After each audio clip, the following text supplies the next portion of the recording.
falando de leite materno para mães de UTI. O assunto da nossa conversa nesse vídeo é um assunto que interessa muito, de forma importante, as mães de bebês que nascem com muito baixo peso e as mães de bebês que nascem de maneira muito prematura. A gente entende que esses bebês muito prematurinhos, que a gente chama assim, e também envolvendo junto com ele os bebês de baixo peso que não são prematuros, mas que nascem por alguma condição da gestação com peso pequeno, são bebês que, em comparação com os bebês que nascem com peso adequado, vão demorar um tempo maior dentro da UTI, vivendo as intercorrências do tratamento daquele dia a dia, e é necessário que as mães obedeçam a certos regulamentos para manter a sua capacidade de produção de leite. Seria sim um exagero dizer que esses bebês demoram mais dentro da UTI ou eles levam mais tempo. A gente pode entender por outra língua, entendendo que esses bebês levam o tempo deles, não levam mais tempo. Não existe um problema com o relógio ou com a caminhada desses bebês. Existe é que eles nasceram num tempo muito anterior ao que se era esperado. É como se uma corrida acabasse e eu faltasse ainda 1 quilômetro para chegar. Eu vou caminhar e vou chegar até lá. O bebê prematuro, o bebê de baixo peso, ele vai chegar no nível que a gente considera adequado e seguro para ele receber a alta, para ele ir para casa. Lembrando que a alta não é uma questão do peso, mas o peso entra no pacote da alta, né? E para essa mãe que tem esse bebê com uma caminhada longa no relógio dela, pelo relógio dela ele vai ter uma caminhada longa, para essa mãe com o bebê com uma longa caminhada manter uma boa condição de peso, de produção de leite, perdão, até o bebê pegar, é necessário que ela obedeça certos comportamentos. Quando a gente obedece os comportamentos, quando a gente segue as orientações, as nossas chances são bem maiores. Então, isso é importante em relação à prematuridade extrema. São bebês que nascem com peso abaixo de 1,5 kg, né? E dentre esses bebês, a gente tem os bebês de 600 gramas, abaixo de 1,9 kg, tem os bebês, de uma forma em geral, prematuros abaixo de 2,5 kg, e a gente tem também os bebês de muito baixo peso. Esses bebês de muito baixo peso não necessariamente são bebês prematuros, né? Porque em algum momento durante a gestação, a mãe pode sofrer de condições que não deixem que esse bebê ganhe peso durante a gestação. Então, são bebês de tempo adequado, mas que não se desenvolvem muito bem, adequadamente dentro da barriga dela e nascem bebês pequenininhos, embora dentro do tempo certo. Esses dois grupos de bebês são bebês que vão merecer uma atenção especial, porque a mãe provavelmente vai demorar mais dias dentro da UTI. O bebê vai demorar mais intercorrências diárias, exames, pareceres, solicitações, do que aquele bebê que vai ter uma permanência com menos dias. Quanto mais dias na UTI, maior o número de situações que esse bebê vai viver.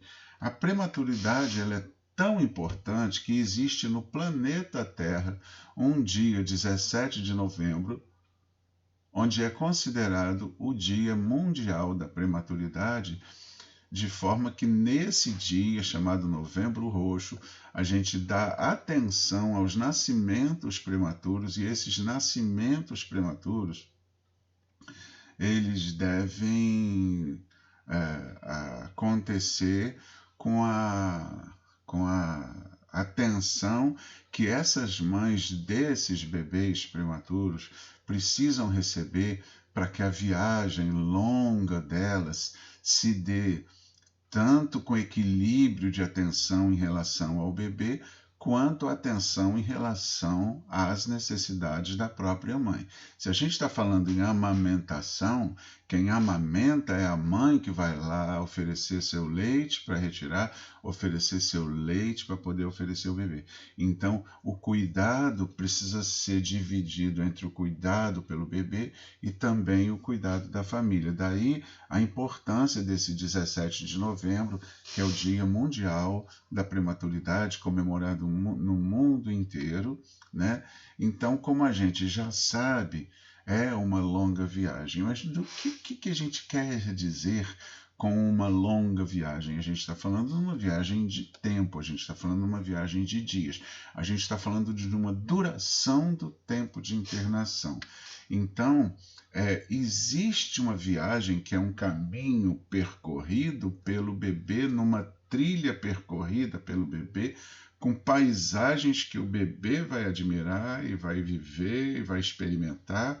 E existe também a viagem da mãe, que é uma outra viagem com outras paisagens, com outras experiências, que a mãe vai também viver nesses 20, 30, 60, 90 dias de internação do bebê.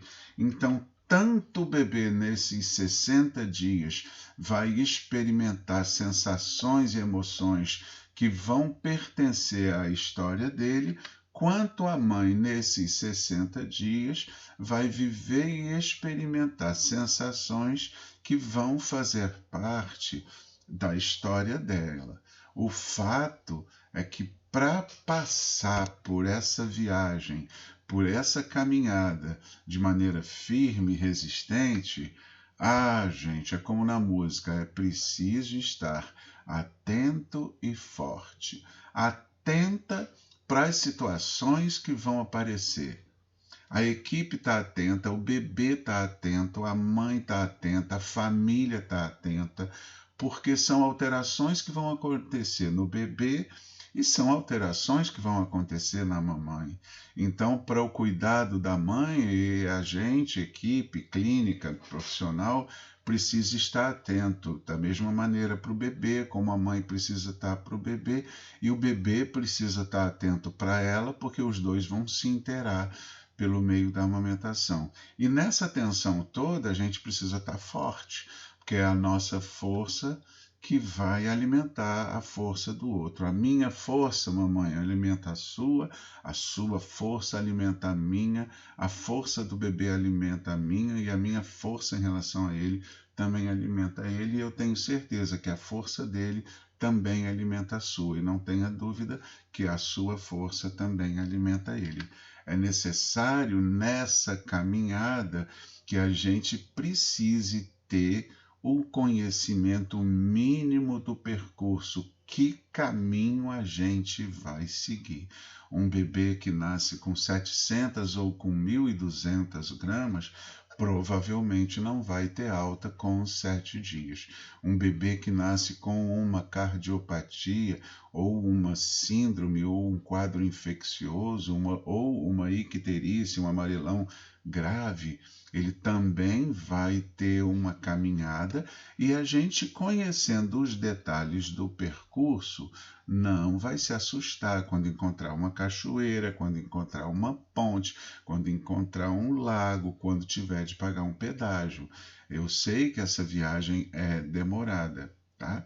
Então, a gente não tem que colocar o nosso relógio na frente, a gente tem que botar na frente o ponto de chegada. Nós precisamos chegar lá. Então nós vamos fazer, a equipe vai fazer o máximo possível, e a gente precisa estar ao seu lado para garantir que também você faça o máximo possível para, no ponto de chegada, passando por todos os obstáculos do caminho, todas as intercorrências do caminho, a gente chegue muito bem. E essa caminhada, a gente vai sofrer perdas. As perdas são muito significativas. É perda de peso, é perda de dias, é perda de vontade, vontade das coisas, é perda de apetite, perda de interesse por rede social, pelo Facebook, por tirar fotografia, até de ir ao salão, de fazer unha, perda disso tudo. Então a gente vai viver, a gente vai enterrar nossos coraçõezinhos, coisas que há 2 meses atrás eram muito importantes para a gente. Imagina sair de foto, sair de óculos numa foto, jamais.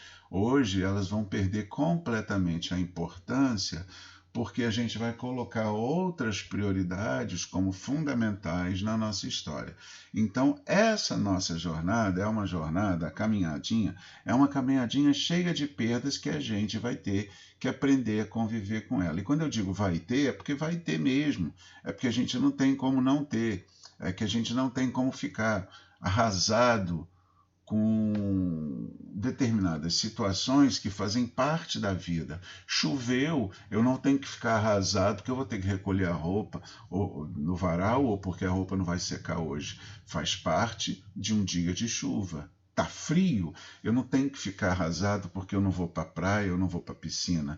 Tá frio, eu vou me ficar dentro de casa ou eu vou ter que sair para o trabalho ou para algum passeio, mas eu vou ter que botar meu agasalho. Então a gente saber enfrentar as perdas do caminho, e a gente não está falando aqui de morte, é perda de qualquer coisa que era para nós fundamental, vai fazer parte do percurso da nossa jornada, e durante essa jornada a gente vai ter que escolher quais pacotinhos a gente vai precisar levar, né? Então a gente já combinou aqui que o salão do cabeleireiro a gente não vai fazer, nem que ficar postando Facebook, nem foto no Facebook a gente não vai fazer. Os pacotinhos vão constar visita diária ao bebê, estimular minha amamentação, seguir acompanhando as visitas médicas, me contando com a família, tendo contato com os pais.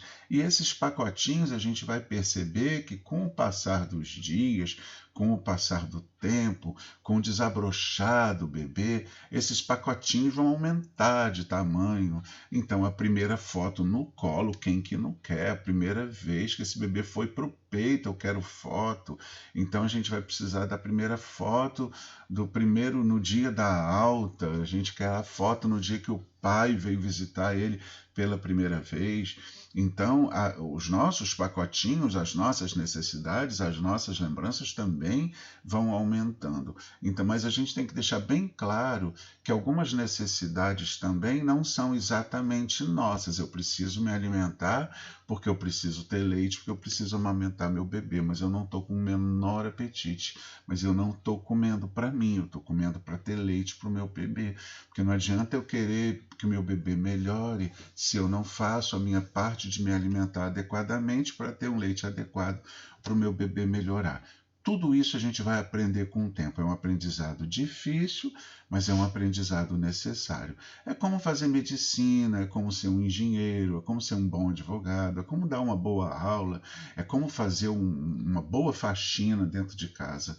É difícil, mas é absolutamente necessário e a gente vai aprendendo com o tempo, né?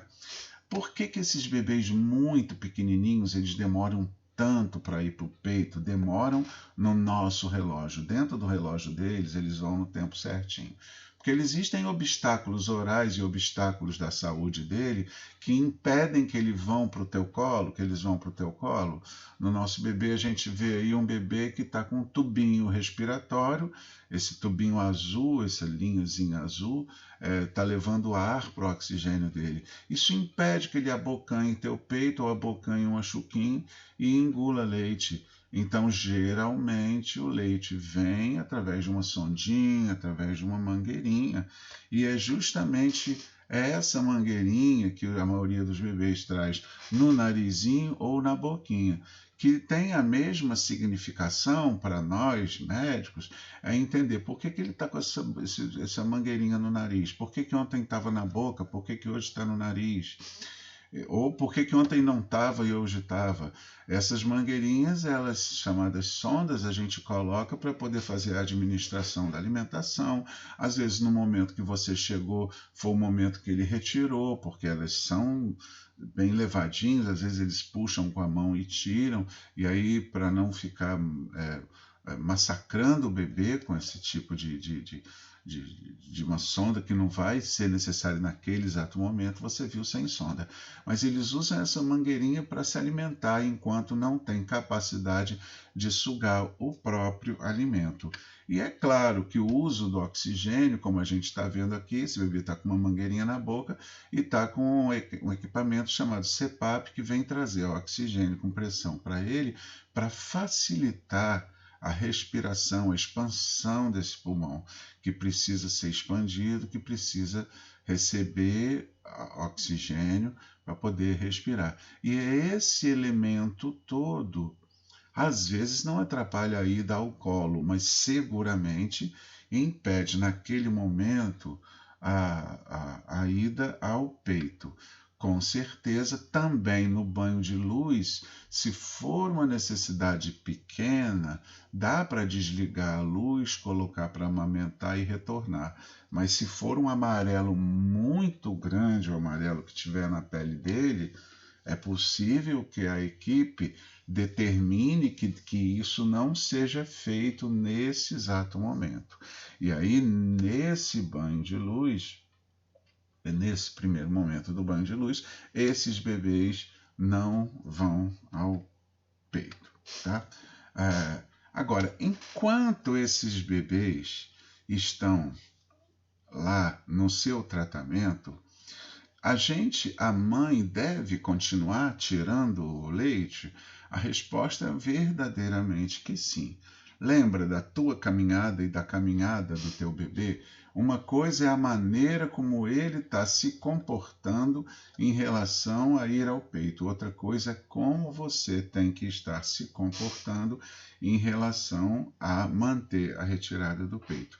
Então, a gente recomenda que você, pelo menos de 6 a 8 vezes, siga retirando o leite do peito, de forma a manter sua produção. Veja, 2 vezes, 3 vezes é muito pouquinho. E como esses bebês têm uma viagem muito demorada, né, a gente percebe muito nessas mães, com 20, com 30 dias, começarem a ver que o leite começa a sair pouco, e aí a gente pode ver em outra aula desses nossos, em outra conversa desses nossos vídeos, o leite passa a sair pouco por causa do cansaço dela, por causa do desgaste dela, e porque está saindo pouco, ela passa também a tirar pouco. Então é um aluno que não está entendendo a aula e também para de estudar. A chance dele aprender a matéria cai bastante. Então, o que a gente recomenda é que essa manutenção da colocação do peito na bomba e retirada seja mantido por pelo menos 6 a 8 vezes, quanto mais vezes melhor. Alguns autores chegam a falar em 12 vezes, para que a mama entenda que existe alguma necessidade de saída e retirada do leite. Se esse leite começar a cair drasticamente, e a opção dele cair é mais frequente nos casos dos prematuros mais graves, onde as mães demoram mais tempo dentro da unidade, e se esse leite cair, a mãe deve procurar a ajuda de toda a equipe e sair informando: meu leite está saindo menos. Então, independente da condição do bebê, por exemplo, se suspenderem a dieta dele, ele não está alimentando, mesmo assim, frequenta a sala de ordenha, tira 300 ml, chega em casa, tira mais 100, mais 200, mais 5 vezes, mantenha sua produção. A sua viagem é uma, a viagem do bebê é outra. Vocês não estão na mesma incubadora, vocês não estão internadas no mesmo hospital. Você está com a tua mobilidade e ele está com a dele. Então, mesmo na suspensão da dieta, o segmento da retirada do leite não deve ser suspenso. A gente não pode dar essa chance para a gente se perder, tá? Agora, muitas mães trazem informações que são fantásticas nas nossas redes de conversa. Eu estou arrasada porque meu bebê perdeu peso. Mamãe, não fique arrasada. Mamãe, o teu arraso é tudo que a gente não precisa contar. A gente não precisa do teu coração arrasado. A gente precisa do teu coração atento e forte. Então, se o bebê perdeu peso, algum motivo tem. Se perdeu peso nos primeiros 10 dias de vida, isso é absolutamente natural. Se no decorrer do processo de ganho ele perde peso em um dia, isso significa que é absolutamente dentro da regra, né? Não é todo dia que é dia dele ganhar peso. Então tem dia que ele dá um repouso, um repasto, está ganhando 20 gramas por dia, e hoje ele perdeu 30 gramas. A gente não vai se arrasar com isso, isso não vai ser motivo para a gente transformar o nosso coração num coração de dor. A perda de peso faz parte da caminhada do bebê. Vamos acompanhar, não vamos colocar uma expectativa que não existe. Vamos trabalhar com a expectativa real, e a expectativa real é que no passar dos dias, no somatório dos dias, ele vai ganhando. Perder peso um dia não deverá ser motivo para arrasar seu coração, tá? Da mesma maneira, estar muito nervosa. E para isso a gente tem uma equipe de psicólogos, da equipe médica que vai estar ali do teu lado, porque se essa sua tensão tem a ver com informação, a gente está ali para te receber, para conversar, para te aconselhar e para deixar você mais tranquila em relação a todo o processo. A gente vai fazer aqui 5 dicas de ouro para mães que têm bebês muito prematurinhos ou bebês de muito baixo peso. A gente faz com base nessa nossa conversa. A primeira dica é: começa a caminhada com a consciência de que a viagem vai ser longa. Ninguém quer chegar ao outro lado desse morro em 2 minutos. Então estejamos prontos para uma longa caminhada, com a consciência que esse bebê está sendo tratado, está sendo cuidado no UTI. Esse cuidado é um cuidado de alta tecnologia, cuidado de alto custo, e a gente precisa manter o coração aberto para isso. A segunda coisa é que a gente deve acompanhar as notícias do nosso bebê diariamente com a equipe. As conversas com o médico de plantão, as conversas com o médico durante a visita, né?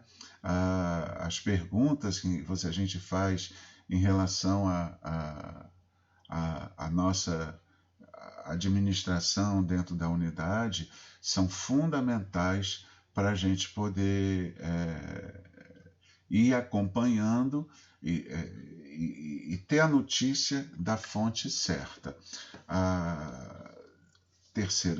O terceiro dado seria, então, a gente tentar se manter tranquila tanto quanto a gente puder.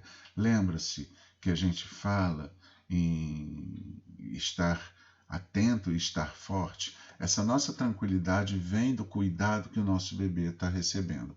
A gente tem que fazer esse exercício de tranquilidade.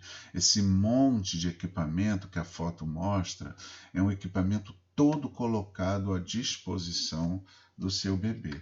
Um outro ponto muito importante é o que a gente já falou: não pare de estimular a retirada de leite de pelo menos 6 a 8 vezes por dia. Isso é muito bom. Se você estiver tendo dificuldade nesse ponto específico, procura a equipe e vamos chegar junto na conversa. E peça ajuda sempre que precisar. Você precisa chegar para mim e dizer: doutor, estou precisando conversar. Para isso existem nossos grupos, para isso existem as presenças dos profissionais, e a gente tem que se abrir para mostrar. Às vezes, pelo rostinho da gente, o profissional percebe, mas nem sempre. Então, procure se expressar, que isso é muito bom. Mas não eram só 5, tem mais 2 extras, 2 dicas extras muito importantes que vão te ajudar bastante. A primeira, nota 10. A primeira significa que a gente pede que você anote cada ml de leite que você tira. Gente, você tira 10 ml em casa, vai para o caderninho e coloca 20 ml dentro do hospital, 30 ml e 25 ml e vai anotando. Cada ml que você tira, você vai anotando. Em poucos dias você vai tomar um susto com a quantidade de leite que você conseguiu tirar. E isso é realmente muito importante, a ponto de uma mãe ter uma vez entregue para mim uma folha de papel escrita assim: doutor, tirei meu primeiro litro de leite. O bebê dela, gente, tinha 500 gramas. Ela foi somando, somando, somando. Quando chegou a 1 litro de leite, ela me deu o papel e eu tenho guardado até hoje. 1 litro de leite é o tamanho do nosso esforço, coisa que se você não mede, você não deve, você fica preocupado com aqueles 30 que você tirou e esquece que nessa semana você já tirou 480. Então, olha só, é muito importante para o teu coração, para a sua conduta. A segunda dica muito importante é: faça canguru. Pergunta ao médico: eu posso ficar com canguru? O canguru vai ficar pertinho do teu colo, vai ficar pertinho do teu peito, e durante esse período o seu sorriso desabrocha, o silêncio, o bebê ouve o silêncio do teu peito, e isso gera uma satisfação, gera um retorno daquela sensação de maternidade para quem está vendo aquele bebê na UTI tantos dias, e isso realmente é muito precioso. Eu preciso de tomar remédios na hora certa, no momento certo, dado pela pessoa certa, na dose certa, durante o tempo certo. Então, vamos deixar essa medicalização, vamos usar remédios para aumentar o leite na hora que eles tiverem de ser usados, tá? Então, a princípio, a gente está fora desse contexto. Quando for necessário, vai ser a hora certa. Não vamos achar que uma pílulazinha ou um comprimidinho é que vai fazer a gente ter leite, tá, gente? Segredo, não vai. Tá? Existe todo um comportamento. Uma apostila não faz ninguém passar de ano. O que faz passar de ano é estudar essa apostila. Tá? Da mesma maneira, aqueles sprayzinhos que se manda colocar no nariz, se vê na internet para colocar no nariz, esquece aquilo. Vamos fazer a orientação correta, vamos fazer a orientação dentro do que é adequado, dentro do que é a orientação da UTI. Joga fora o leite que você conseguiu tirar em casa? Sim, joga fora. Você não pode trazer ele para a UTI. A UTI não sabe aonde que você tirou, não sabe se o seu cachorrinho estava ali do seu lado, não sabe se você tirou esse leite dentro do banheiro, né? Não sabe se pousou uma mosquinha no leite e você não viu. Então a UTI não aceita. O leite que é oferecido à UTI é o leite que é tirado dentro da UTI. Esse você despreza, esse você joga fora. Com alegria, você está tirando um leite que está sendo produzido. Quanto mais leite você joga fora, mais leite você produz. Não guarda leite. Quem guarda leite, perde leite. Quem guarda leite, murcha a mama. Quem joga leite fora, tira leite. Quem tira leite, aumenta o leite. Pensa sempre assim. Pensa da maneira como o leite materno é. E é claro, você pode guardar na geladeira. Eu botei de propósito esse leite guardado na porta para vocês terem a certeza que vocês não jamais, em tempo algum, devem guardar, conservar o leite materno numa porta de geladeira. Se tiver de colocar por 12 horas dentro da geladeira, isso é um assunto de uma outra conversa nossa lá na frente, eles vão ser guardados dentro da geladeira. Né? E se o leite secar, que mãe apavorada, que olhar desesperado. Não, mamãe, a gente não vai criar esse pensamento dentro da sua alma. Se o leite secar, a gente vai estar aqui do lado. Agora, lembra que o leite não seca, ele vai secando. Uma criança não cresce, ele vai crescendo. Uma mulher não tem um filho, ela engravida e o filho vai nascendo dentro da barriga dela. Nem o próprio nascimento não é bluff, ele vai acontecer durante algumas horas. Então, a gente não tem que se apavorar hoje com medo do leite secar daqui a uma semana. A gente vai se acompanhar, a gente vai acompanhar passo a passo desse processo. Gente, combina comigo, eu não quero essa carinha. Eu não quero essa carinha. Essa carinha não vai fazer bem para você, não vai fazer bem para o teu bebê, nem essa. Será que eu vou conseguir? A gente está aqui há 29 minutos falando para você conseguir. E a gente precisa que você consiga. E por isso que a gente está juntando a informação mais adequada para alimentar teu coração com bom alimento. E vou ser sincero, coração bem alimentado dá bons frutos. Cuide de você, né? Porque é fundamental que nesse meio tempo você cuide do seu coração, cuide do seu corpo da maneira como você merece, porque o aleitamento materno, você é a artista principal dessa novela das 9. Porque a equipe médica, a equipe de profissionais, assistentes sociais, psicólogos, fonos, enfermeiros, né, nutricionistas, a equipe está fazendo o seu melhor dentro da UTI.